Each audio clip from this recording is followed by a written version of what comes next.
Hello everyone and welcome to another Fusion 360 Live. My name is Brad Tallis and on the keyboard I have my friend and coworker Angelo Juris. So as we're going through this live stream, if you have any questions, please feel free to post them out there and hopefully we'll be able to answer those as we go through. Today's live stream is actually kind of a fun one. We're doing one on like how to create custom materials in Fusion 360, and you might be looking at this and saying there's no way that this is actually Fusion 360, but it is. Now the trick with this is we're actually not going to be using Fusion 360 very much. We're going to be using a program that's free called Quixel Mixer, and I'm going to show this to you. And what this allows you to do is to create some of these complicated looking materials very quickly and very easily. So like, for example, the rusty corrugated metal, or even the water reflecting, in the ground, and even these barrels, believe it or not. Let me switch over here to my design and switch to component color cycling. You'll notice that everything is pretty much blocky. I mean, this is just a revolve. Those barrels are just revolves. The palette are just rectangular shapes that I created. And then I did create kind of a corrugated metal for the background. Okay, give me a second here. Get back to my questions. Okay, thank you, Angelo. So I'm going to switch back into the render. Now, why would I be showing something like this? Well, I'm going to jump over to this one here. It's going to take a second. So this is another one. This is actually one of Jeff Smith's sketches that Israel del Toro changed into a 3D model. But what I'm really wanting to show is notice the background, okay? Notice like the water stains on the cement. And this is like an actual picture that's being reflected into the spaceship. But look, notice the damage to the cement, even like the damage to some of the walls, the dirty door, the tire tracks on the ground. So nothing is perfectly smooth, perfect, in the real world. There's going to be fingerprint smudges, there's going to be scratches, there's going to be dents and dings. And, when you're creating a rendering, and maybe not as much of a product rendering as more like, maybe you're doing a game or you're doing an interior design rendering or something like that, you want it to look as realistic as possible. And to add that realism, you're going to really spend a lot of time with lighting and also with your materials.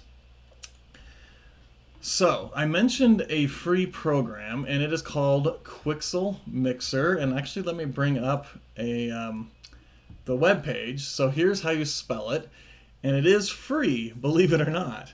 And this is one of the products they're actually using for the Mandalorian TV show. So I'm going to just scroll through so you can kind of see, some of the stuff that you can do with this. Different kinds of textures, materials, etc. Allows you to pretty much create any kind of surface you can imagine. So I'm just going to keep going. So you'll notice like scratches and paint is being worn on the edges and all this kind of stuff. And I'm not going to spend the time showing you exactly how to use every single thing in the product, but I am going to show you how you could use it for something like this. For example, this interior design. Notice the flooring, and even the metal on this table right here. You can see has some rust or some wear to it, for example. Also, if you want to, you can go to their gallery and you can see some of the stuff that people are making with this product. It's absolutely incredible. So again, I'm not going to spend too much time on this, but I wanted to show like some of these interior designs. Like, how would you create like this sandy textured wall or this worn shelf that looks like it has dust on it, including the vases and everything? It's just pretty amazing. Same thing with like interior designs. So I recommend going through and just seeing what people are creating with this. Like, here's another interior design. just, you know, some cabinetry and the sofas, but like the rug, the floor, etc. And even notice the wall in the background has some texture to it. So that's what we're going to be talking about today. So Quixel Mixer, it is free. You do have to sign up for it, but it's a pretty cool program. And I actually have that mud texture already loaded. I'm going to kind of show how this works. Okay, so you'll notice we got some water, we've got some rock, etc. And so the main goal, I'll kind of tell you where we're headed with this. The main goal is I'm going to show you how you're going to get this material over into Fusion. And that actually has to do with what you see over here. And we're going to export these layers basically out into a material. Now you'll notice I'm in my Layers tab and I have a bunch of layers here. In fact, I'm going to go ahead and turn all of these off. So you're going to see basically it's almost like Photoshop for creating material. So you start with just a base layer and then you can bring in an existing material. So this is just the mud texture and it just kind of looks like mud. Kind of boring. Okay, but then I can add in some gravel, and watch when I toggle this on or off, you can kind of see how it's basically filling in the low points. So you can see in this area here, I'm going to go ahead and click on that, and it's going to fill in those low points. And you'll notice I'm in my mud layer. I can actually change a lot of these settings, and I'm going to get different results. So you'll see, you know, if I turn off the other layer, it's just going to show the gravel, for example. I can also come in here and say, is it coming from above or coming from below? And again, this will make more sense as we go through. And then how much. So you're going to see I can change this threshold and it will affect. And this will make more sense as we go through. Actually, I should have been in the gravel layer. That's why nothing was changing. But so here you can kind of see how I can change the threshold of this particular, how much gravel is coming in, for example. I can also change the opacity, and you can almost think of it as almost like creating like gradient edges and stuff like that. That's kind of filling in, you know, what's dark gets filled in, what's light doesn't, or vice versa. So you can kind of see I can change a lot of these settings to get a totally different material than what I started out with. So then I'm going to turn on the noise layer, and you can kind of see how, let me zoom back out again, that adds some like bumpiness to it. So if I click on this noise layer, you can see we can change the amplitude. Now I'm going to over exaggerate so you can kind of see what's going on here. But you can kind of see how you can change how bumpy it is, what the frequency is. It's kind of fun to watch. Okay. How many octaves is basically how many different kinds of bumps are there. And in fact, I could turn these other layers off to basically look at it this way. So you can kind of see how increasing the octaves gives me a lot more bumpiness to it. Increasing the amplitude, obviously, kind of makes it look more like mountains, etc. Again, not going to cover every single one here, but let's just go ahead and accept that. Then you can turn on this moisture layer, and you can kind of see how it creates almost like this shiny mud, which is pretty cool. And then finally, and again, it has a whole bunch of options, you know, what's the threshold. So I can change, you know, how muddy is it. So I just kind of want them in the low areas, like so. What the radius is, and you can kind of see how that changes. Some of that detail, etc. And then finally, I'm going to turn on these water puddles, and this is what creates that reflectivity. And so you can see, you know, here's that moisture level. Let me click on water puddles, and then here's the water puddles. And just like before, pretty much every single layer has these sliders that you can come in and adjust, you know, how much is it affecting this particular layer. And you can type in numbers, etc. So that's kind of the idea behind creating a material here. Now I'm going to create another material real quick, and then we're going to export it out so you can kind of see how you can bring that into Fusion. So I'm going to say a new mix. Or we'll give it a name. I'll just call it demo or something like that. You can specify what the resolution is. Again, depending on how powerful your computer is, you might want to not go too crazy, but I have 4,000 pixels. And it's just going to start with a plain layer, basically, this base layer. Now, here's where the amazing part comes in. So you see this local library and then online. I'm going to click on online, and there are hundreds and thousands of materials that are free. And this is what blows me away. I'm just going to kind of scroll through.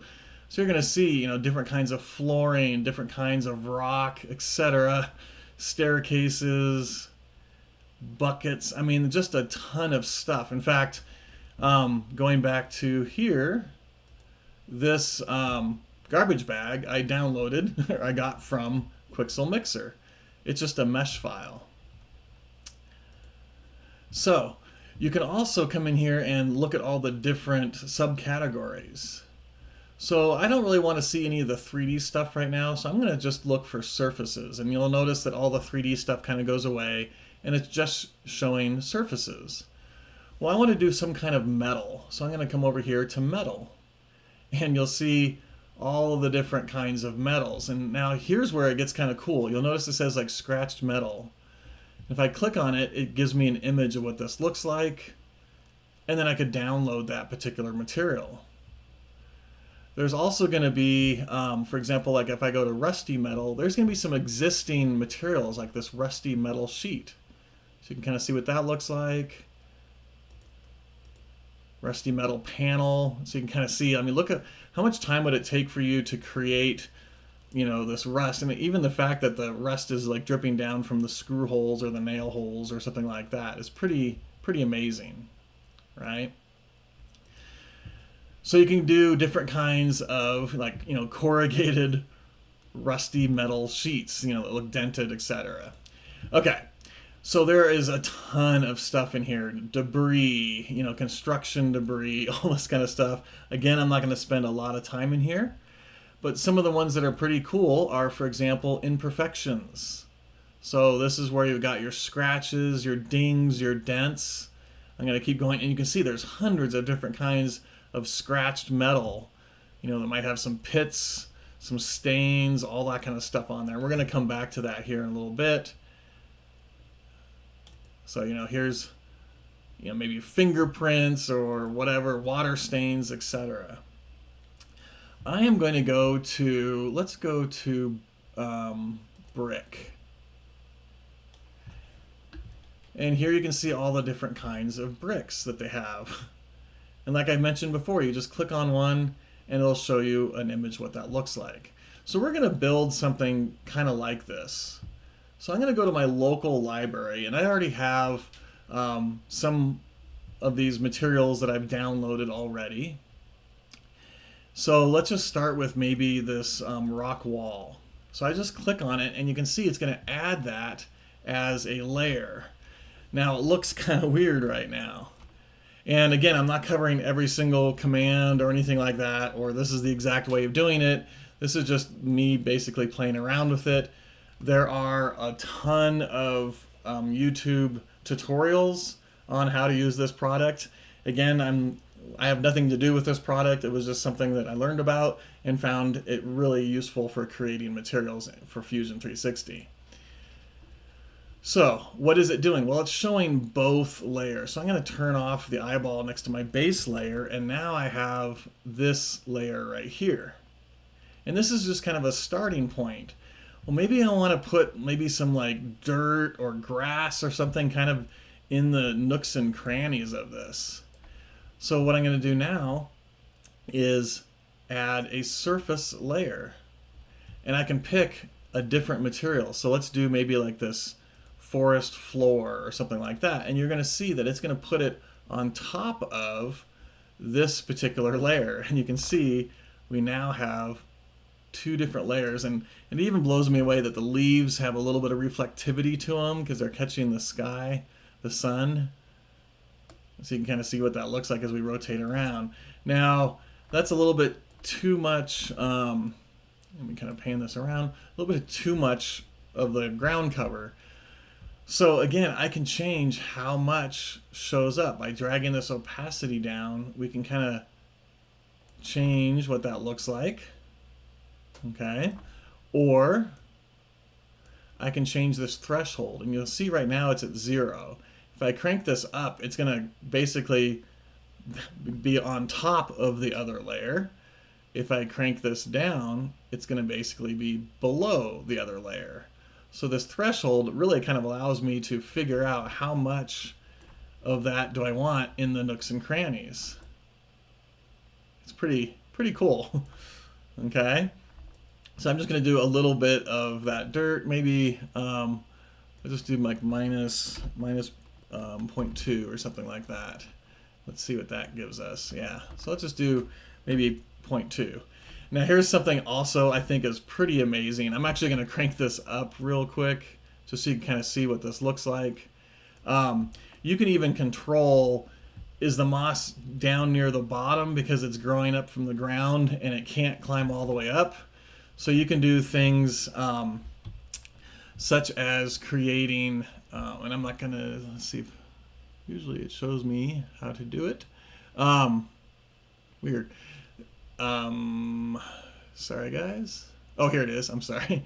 So you can do these different layers, and that allows you to basically change what's showing up underneath. And again, I'm not going to spend a lot of time on doing that, but you can create different like masking layers and all that kind of stuff. So I'm not going to show that right now because I don't see the command for it. Not sure why. Okay, so I'm going to crank this back down a little bit, and then I want to maybe add a little bit of sand or something like that. So I do the exact same thing. I just come in and add a surface layer. You can do like decals. You can do like solid layers. You can see this liquid layer. Let me go ahead and add in that liquid layer, and there you can see we just added in the liquid. And I can have that sitting, you know, down in little puddles or something like that, for example. Okay, so let's add one more layer here. I'm just going to do this, and let's do kind of this dry sand or something. And we'll change it to snow here in a little bit. But now I'm going to add this dry sand, and it's going to look kind of interesting, like it's down into all of the cracks. Again, by changing that threshold, I can change that, but I actually want it sitting on top of the rock, like maybe it got blown on top of the rock. So instead of from below, I'm going to say from above. And now you can kind of see, let me crank up this threshold, you can kind of see how we can do that, right? So I'm just going to kind of just do a little bit here, and then the radius allows you to, like, you know, how much is it kind of overflowing, or is it pretty much patchy? Like you can kind of see almost like there's no Gaussian blur, but when I add this radius, it's adding a little bit of a Gaussian blur to it, which is allowing it to see a little bit more of the material. So I'm just going to kind of crank that down a little bit. And again, I could spend all day kind of showing this, but you can kind of get the idea how we started with a basic shape like this, or basic material, and we can come in and just keep adding other materials on top of it. So this would be really cool for like a rock wall, or maybe, you know, cobblestone road or something like that. Well, what about like some metals? So let's do a new mix. Let's call this one copper demo or something like that. I'll say okay. And I'm going to start in my local library. I want to change from surface. I'm going to go to imperfections. I'm going to start with an imperfection. And here are a bunch of different imperfections. And you can notice like rust, scratched metal, etc. So I could do, you know, scratched. And it's going to show all of just the scratched metals. So you can kind of see all of these different scratched metals. okay, or scratched rubber, etc. So let's just take a look at that guy there, and it's going to bring it in as a layer. Now it doesn't look like it did anything, but if I turn off my base layer, we can now see this, basically this scratched metal imperfection. Now it's a little fine, so I'm going to go to this placement, and you can see tiling repetitions. So let's change that from like 4 to 2, and you'll see that it'll instantly update. Let's change that from 4 to 2, and that'll update also. So now we can kind of see what that looks like. I could even go maybe to 1. Let's just do 1 and 1, see what that looks like. So you have a lot of control, just like in Photoshop or whatever, you have a lot of control over what that's going to look like. Okay, so now I have this imperfection. I want it to look kind of like copper. So I'll come back here, and instead of an imperfection, let's just do a surface. And here is some copper. So I'm just going to click on copper, and it's going to put that layer on top. Okay, so now the copper layer actually had some scratches and stuff like that, and it's a little bit hard to see what's going on here, but I'm going to turn off the scratched metal, and you see like nothing really changes because the copper is 100% opacity. Watch what happens when I start to drag this down.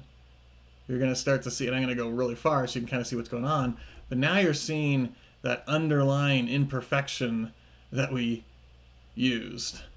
So the copper already had some, but we're basically adding this scratched metal in here. So I'm going to go ahead and drag that up a little bit, and now we have those scratches. And think about how long it would take to model or create something like this. I use model all the time because I'm talking about Fusion, but to create something like this in like Photoshop or whatever, and you have so much power behind like how do I change it, what I want it to look like, etc. Okay. So I kind of like this material the way it is now, and you'll notice all of these over here.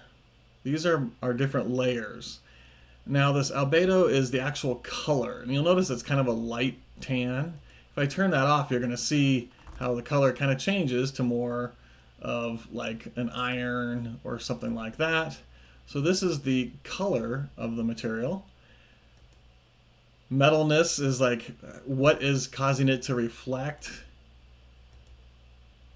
Roughness, basically, if it's not rough at all, the light is going to really reflect off of it, and that's why it looks so washed out. So there's actually a little roughness layer to make that look nicer. Displacement, there's not going to be any displacement because it's all one plane. And then there's like normals and occlusion and opacity, and I'll show this again on some other stuff. So I like this material the way it looks. I want to export it. So I'm going to come over here to export. And here's kind of the important part. So you'll notice it says, you know, what's the surface name? I can give it a name. Where's it going to save? And I recommend putting it into like a temp folder, create a subfolder, and I'll show this. And then what maps are we wanting to export? So obviously we want the color, the diffuse, specular. I definitely want the roughness, the normal map, displacement map, and then I don't need the ambient occlusion. I'll turn that one off, and I don't need the metalness. So you can turn any of these on or off. And then you also have the ability to specify what kind of format. So you'll notice like this displacement is exporting as an EXR. I could also say make it a PNG or a TGA or whatever. I'm going to leave that alone. But you'll notice, for example, the normal map is a PNG. So I'm going to leave everything kind of default. I'm just going to leave those guys alone. So these are my maps. And then down here, let me go up to here. I'm going to go layers. And then export. I was trying to get it to... Oh, I know why. Sorry. There we go. I was like, I know there's a button down here. I didn't have my screen maximized. So there's this export 6 maps. And I'm going to bring up, here is the temp folder, Quixel Mixer. And you'll notice I've got, muddy brick and wet mud and snowy mountains and stuff like that. Well, this one's going to be called Copper Demo. So watch what happens when I say export 6 maps. I'll have to bring it back up. Okay, so I'm looking at the questions while it's exporting. So Peter asked, is this something Brad created from scratch in Quixel, or is it a preloaded example? Great question.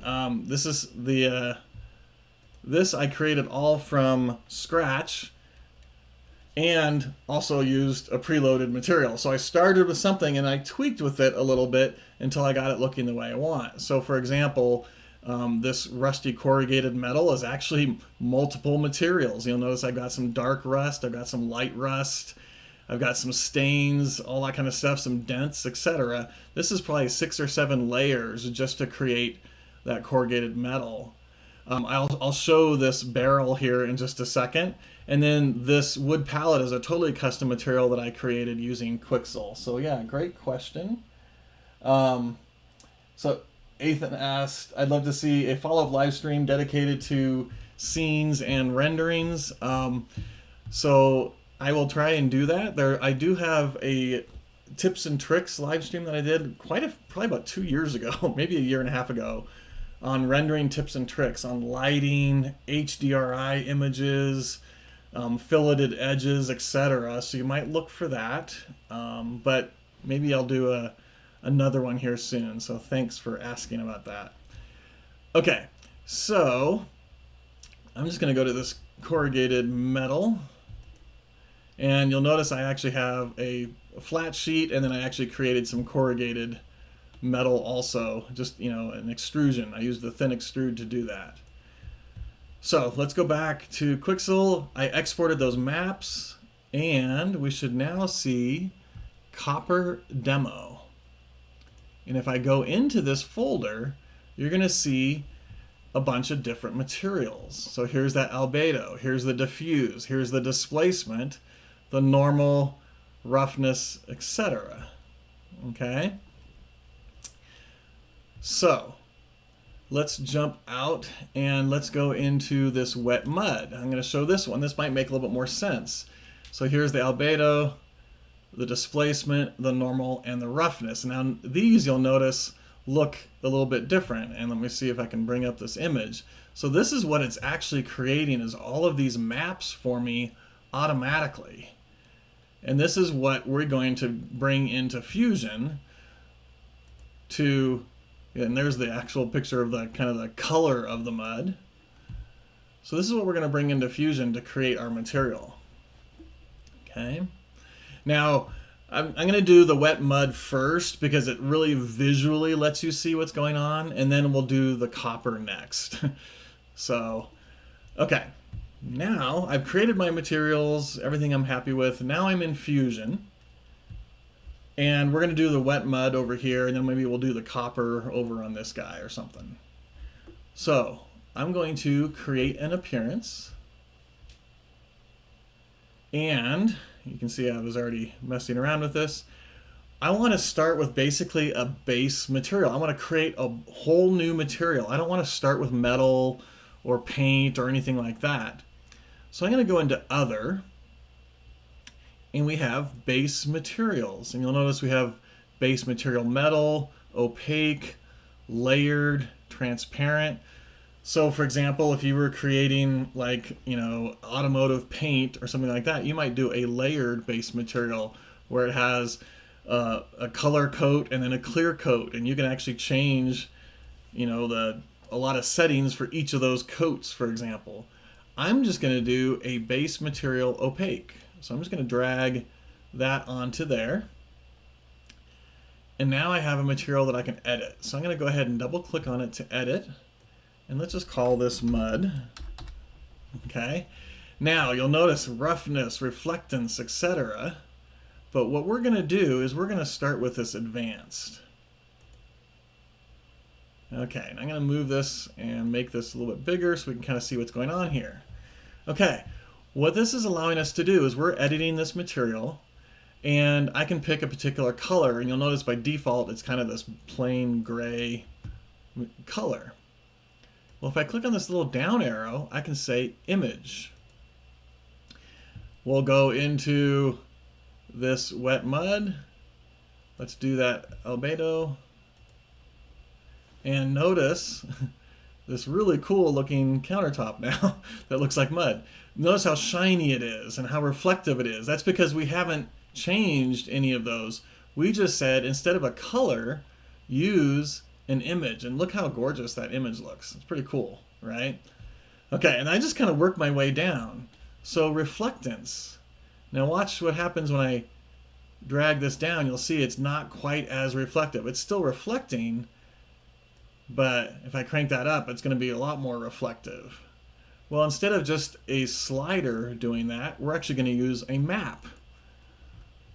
So you can see here we've got the different materials.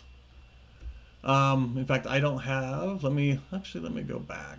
Let me do muddy brick instead, because I think I have, yeah. Let me do muddy brick instead. I apologize, guys. Let me change this image to muddy brick. Edit image. Let me do the muddy brick here. So it's going to look pretty similar. Okay. There's the image. It's still really shiny and all that kind of stuff. Okay. Then I'm going to do reflectance. And the only reason I changed is because I didn't have a reflectance for that other material. So you'll notice in here I have 5 or 6, 7 different materials. So now I'm working on the reflectance. So that could be like what you could think of as specular. So watch what happens when I hit OK. And you barely saw it, but it kind of changed how reflective that material is. And it's using this map. Now, it basically looks like a solid color. It could have a little bit of speckling going on. It could have some lighter colors, darker colors in there. It's really kind of hard to tell, but right now it's just kind of a plain color. Same thing with roughness. Watch what happens when I change the roughness. So if we crank it way down, it's like polished glass, smooth. It's reflecting my background into this material. But if you were to like sand the top of that material, it's going to still reflect a little bit, but not as clear. And if we crank that, way up, it's not going to look very polished at all, right? So we'll use the, I already forgot, roughness map. So right here, muddy brick roughness. I'll hit open. And now you can see this is the map that's causing the water to reflect. So basically, like what is white will reflect, will have no roughness, and what is dark will have a lot of roughness, and then all the grays in between will kind of define how, is it reflective or not reflective. And so that's how, basically using that one map, I'm able to get this kind of material looking like so. Pretty cool. Translucency and emissive, I can't even say it, emissivity. This one is, does it broadcast light? Is it like an LED light or whatever? So obviously we're not going to do that. It's also not translucent. Can you see through it, kind of like a light bulb or whatever? So we're not going to do anything there. However, relief pattern we are. So I'm going to go ahead and check that guy. And I'm going to use this normal, or I could use this displacement. Doesn't really matter. I could use either of these. So let's do the normal. I'm going to go ahead and do that. Now here is the one thing that I'm going to point out that is weird coming from Quixel Mixer into Fusion. You'll notice this image, and now my material looks really kind of, I don't know how to describe it, but you'll see all these little speckles and all that kind of stuff. Why is that? Well, let me show you. If I start up here on this image, I can edit this image. And you'll see the sample size is 12 inches by 12 inches. Okay, same thing with this guy, same thing with this guy. If I edit that roughness, you'll see sample size is 12 by 12. For whatever reason, the relief pattern defaults to 1 inch. So you can see the sample size is set to 1. So I need to make this match the other one. So I'm going to click or type in 12 and then watch my material. Now looks better, right? Okay. Then we have this depth, and you can kind of see, so Fusion does not change the actual physical surface of the model, which you would call a displacement. Fusion can't do that. So what this material is doing is it kind of simulating that. It's trying to fool the eye. So you're going to see some darks and some lights and some reflectivity that's going to make you look like the mud is going up and down, even though it's a flat plane. So just keep that in mind. It's not going to look as good as it does in Quixel Mixer, because that one's actually doing displacement maps, but it gets pretty darn close. So you can kind of see what I'm talking about. You can kind of see these little lines and edges here, kind of simulating the depth of that material. Now I can change this, and I'm going to kind of zoom up so we can kind of see what this looks like. Let's change that from 1 to 0.1.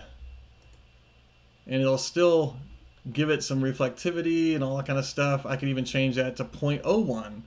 And just mess with these numbers a little bit to see what looks good. And so there, you can kind of see it's not quite as bumpy. It looks a little flat or whatever. So I might say 0.05 in this case. Okay. There we get some character around those puddles, that kind of a thing. And that is honestly about what you do to create these materials. So I'll hit apply, I'll hit OK. And let's close this guy out. If I hover over this, I can see that it's mud. I could even drag that on top of this guy here and make it look, like muddy corrugated material if I wanted to. I have a lot of control over this. I can now come in and change the scale. So we could scale this down or scale it up. So you can see now there's a lot more water. I could scale it larger if I wanted to, so you can kind of see what we get with that. So my point being here is you're able to create these materials very quickly and very easily. So let's do the copper one. So I'm going to undo back to here. In fact, I will go ahead and just put aluminum satin back on that guy. So I'm going to start with another base material. Now I could do metal. In fact, I could try both and see what they look like. I'm going to do opaque. That's kind of what I'm comfortable with. So there's the opaque. I'll edit this guy. And checking my questions real quick. Okay. I see some questions. I will make sure I get back to those. So, okay, so I created this. I'm going to call this, new copper or something like that. Go into my advanced. And just to show you how quick this really is. So image, we'll come in here and let's do the copper demo. So the color is going to be that albedo. And you can kind of see it changed. It still doesn't look quite like copper or whatever. Come in, do the reflectance. So I'll do the specular. Now, metal is kind of boring because everything is pretty much the same color because it's very reflective. There's not a lot of depth or anything like that to it. So let's do the roughness. Let's see what that looks like. I'll say OK. And if we zoom up, and it's kind of hard to see when I'm hovering over it, you can actually see as I rotate around, you'll see a little bit of the color in there. And again, I can't really point to it because then it highlights the face, but you can see a little bit of the difference on that surface. Now, the lighting also affects this, so let me go ahead and just say OK for now, or apply. Let's change our lighting. Let's crank this down a little bit. And now you can definitely see, you know, that material there. And I'll talk about the lighting and the background here in just a second. Let's set that back to 1000. Okay, and then we'll come back into my material. So the next thing I want to do with this copper, I'll go ahead and edit that. Drag this a little bit larger. So we did the roughness. I'm going to do this relief pattern. And this time I'm going to use this EXR. My other ones I had like this PNG or whatever. I'm going to use this EXR because that's what it exported as. It takes longer, but it gives you kind of a really cool result. And again, it's kind of a, in this example, it's just gray because there was not a lot of texture or anything like that on there. So again, unfortunately, metals are kind of boring, but I'm going to edit this guy and change my sample size to 12. Okay. And then I might change the depth. Let's change it to like 10 or something like that. I'm just going to see if anything changes, and nothing really actually changes. So it's a really kind of a polished material. I should have picked something like rust or something that had a little bit of layers to it or whatever. But you get the idea. I can create that. I'll say done. Okay. And then this is actually kind of cool. I'm just going to go ahead and drag this over here. We can kind of see what that copper looks like. And maybe I don't want it to be as shiny as it is. So I can come back and edit these guys. Now this stuff does nothing because it's all being controlled in the advanced. So you'll notice as I drag this up or down, nothing is really changing by using that. It is all done in here. But what this allows me to do is I can now come in and kind of tweak some of these images. So check this out. I'm going to edit this image, and notice it says brightness. I can crank this down and actually physically change how, you know, this is the original color, but I'm kind of making it not so bright. So we're kind of getting a darker copper, for example. Okay. I could also change the sample size. Let's go to like 3. And that one doesn't have the scratchy layers or anything like that on it. So I would need to do that on, for example, maybe this roughness layer or this reflectance layer. Let me go ahead and edit that guy. And again, I can change how bright the reflectance is. So do I want it to be really reflective, or do I want it to be not as reflective? Okay. Let's change the sample size. Let's just see if that makes the difference. So that one does not. Okay. And then I will come in and let's just do the, I'm assuming the roughness is the layer. So we'll edit that image. And let's change, yeah, and see it's kind of hard to see, but this actually has, I can't zoom up on it, has all those little scratches on it. So let me change the opacity or the brightness here, and you can see that that pretty much goes away. But as I increase that, we start to increase those scratches. And I think this is just amazing that I now have control inside of Fusion how dark or strong do I want these scratches to be, for example. And then I could change, let's just go to 6 and 6. For example, and you'll see a lot more scratches. I could even go to 1 and 1, and it'll make it a lot finer material. So again, lots of control over what you can do with the materials.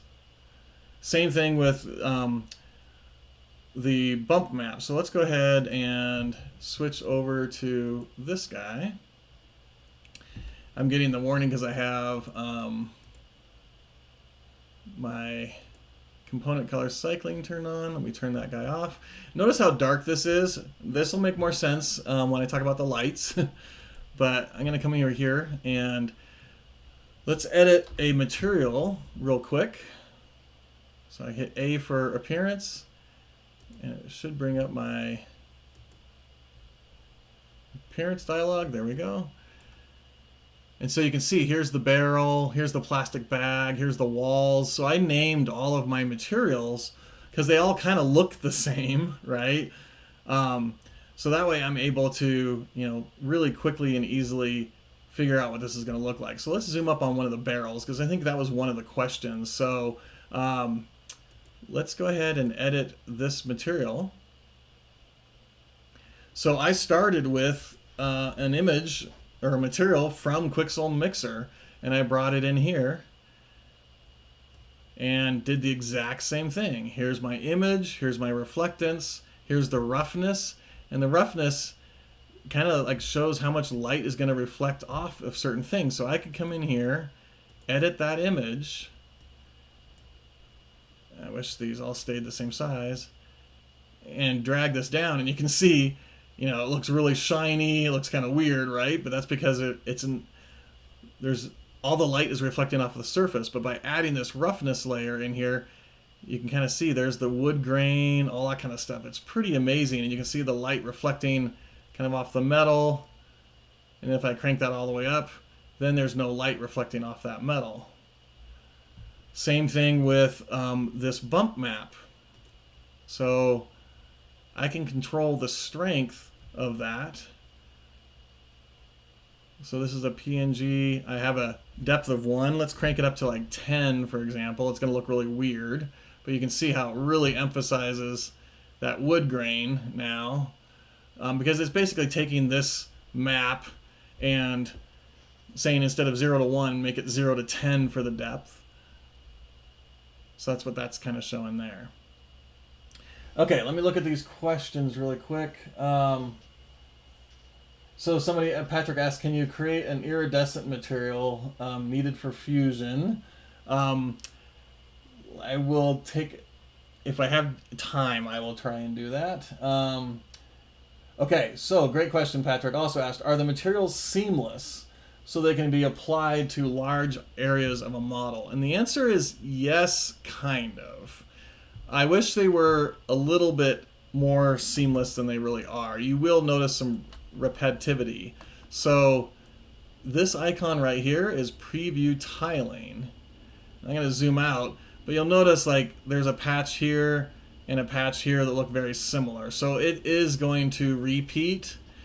I can control that in this placement, this tiling, all that kind of stuff. And how big is my original material? Remember, it was like 4,000 pixels. I could make it 8,000 pixels, and that would allow me to have less repetitions, for example. So that's what that icon is there. In fact, let me just go ahead and open one of these. Let's do the stylized floor. Let's just see what that looks like. Okay, yeah, this is kind of a weird one, but this should be really good for preview tiling, so you can kind of see what that would look like. So it does a pretty good job. Like, for example, my eye instantly goes to these 4 pieces here, so I can tell that those are tiled.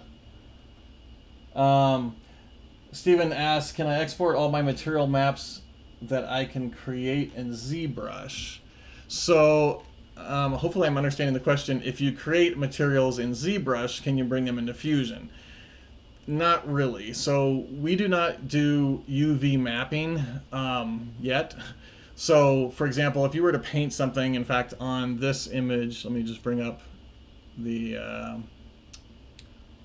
where is it? Sorry. Bring up this guy.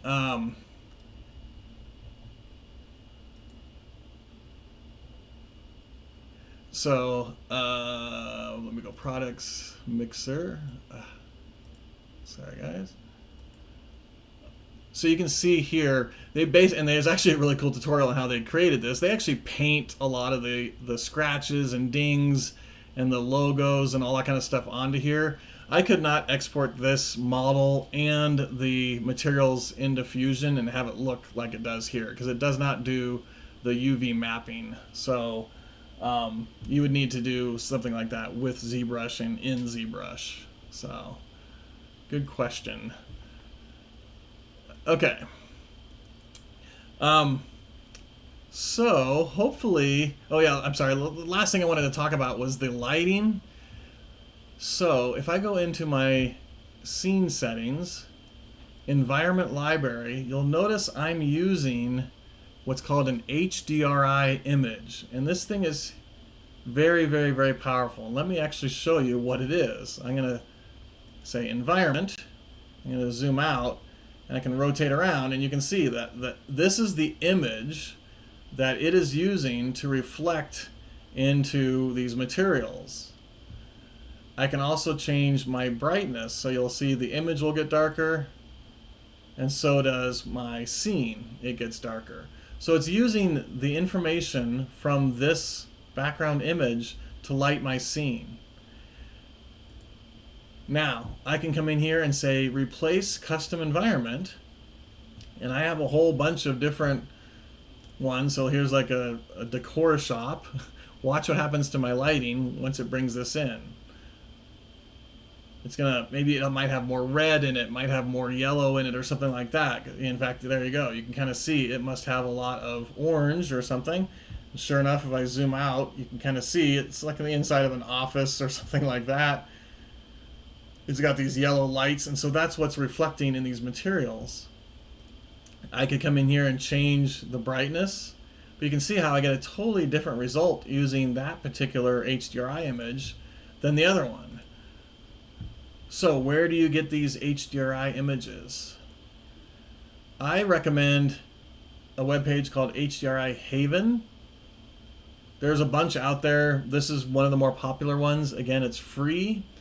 And I can do, for example, like indoor. So I'll click on indoor, and you can see all of these different images and stuff like that.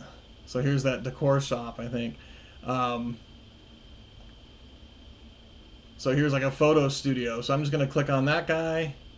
You can kind of see it's specially designed to wrap around a spherical object. That's why it kind of looks the way it does. And then you can see that you can download them here. I usually do the 4K. Obviously the higher, the larger, but the more accurate you're going to get. I've had really good luck with 4K. You'll notice that downloaded. It's called Photo Studio 01. I'll come in here and pick on Photo Studio 01. And it's now going to use this Photo Studio to illuminate this scene. But you're going to get much more realistic looking renderings. In fact, that's actually pretty cool looking. It kind of lights everything pretty evenly.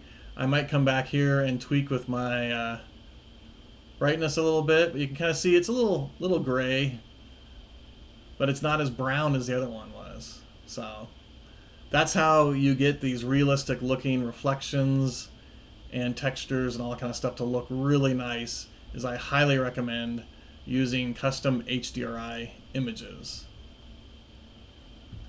Okay. Oh, so Patrick asked, can I change the thumbnail to indicate a different shape? So what he's talking about is in the material, and the answer is yes. Oh, let me check something real quick. Okay, it looks like I'm still streaming. Okay, so I'm going to come over here. Hopefully we're still streaming, and if somebody can say that everything's going good. Angelo said he lost the stream on his end, but he doesn't know if it's his computer or not. So hopefully everything is good. So the question was, can I change what this looks like right here? And the answer is yes. So for example, this barrel, if I go and edit the, I'm sorry, let me go here. I know you can. I've done it before.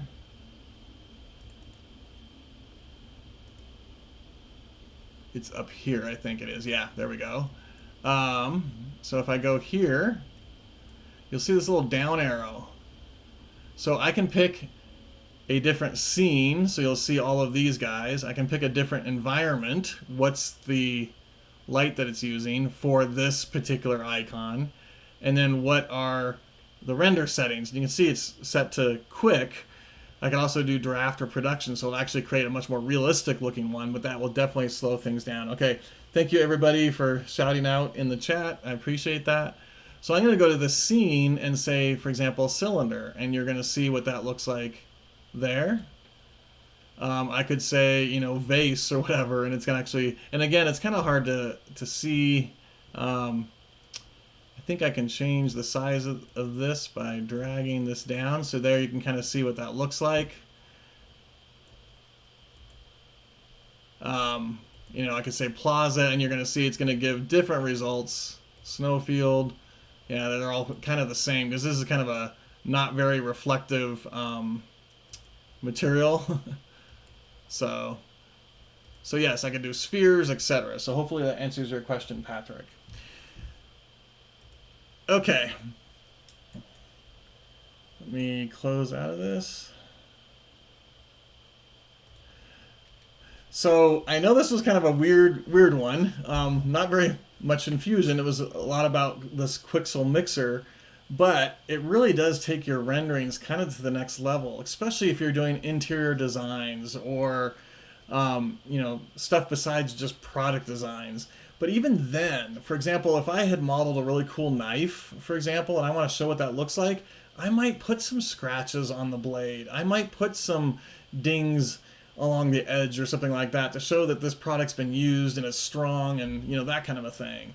If I'm doing like a coffee maker, I might have, you know, fingerprints near the buttons or scratches from where it gets pulled in and out of the cabinet or something like that, right?